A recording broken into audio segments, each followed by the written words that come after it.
Bonjour à toutes et à tous, fidèles auditrices et auditeurs et chers lecteurs du site Corbeau News Centrafrique. C'est Gisèle Moloma qui vous retrouve ce matin pour un nouveau rendez-vous de l'actualité.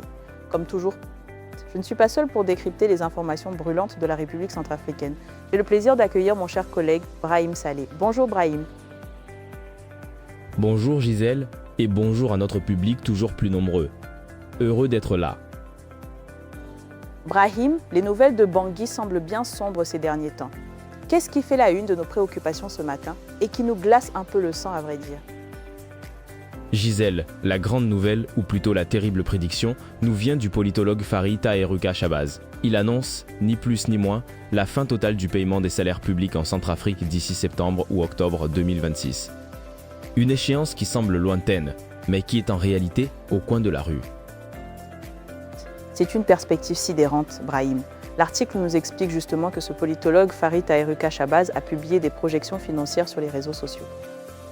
Celles-ci dépeignent une situation budgétaire purement et simplement catastrophique pour notre État. Selon ses calculs, basés sur les agrégats économiques actuels, le pouvoir du dictateur Faustin-Archange Touadéra serait dans l'incapacité absolue de verser le moindre sou, le moindre franc aux fonctionnaires, aux militaires, aux gendarmes, aux policiers et même aux retraités d'ici l'automne 2026. L'alerte est directe, elle vise même les étudiants qu'on invite à se préparer à une crise d'une ampleur inédite. C'est tout bonnement effrayant. Effrayant, Gisèle, est un euphémisme. On parle d'une paralysie totale, d'une impuissance financière qui va frapper tout le monde. Imaginez l'empereur Faustin-Archange Touadéra incapable de payer ceux qui sont censés maintenir son pouvoir. C'est une révélation brutale de la réalité des chiffres qui contredit tous les discours mielleux de son régime. Le politologue nous dit clairement que l'État ne pourra plus rien verser, rien du tout. Et l'analyse des paramètres économiques actuels ne fait qu'appuyer cette prédiction glaçante, Brahim. On observe une asphyxie graduelle des caisses de l'État, une situation aggravée par le repli diplomatique de Bangui et la suspension des aides budgétaires internationales. Le régime du troisième mandat, que ses détracteurs qualifient de dictatorial, a fait le choix aberrant de privilégier des dépenses sécuritaires colossales pour préserver son emprise, notamment en finançant des partenaires paramilitaires étrangers, et ce au détriment des équilibres macroéconomiques fondamentaux. On voit bien que la collecte des recettes domestiques est risible.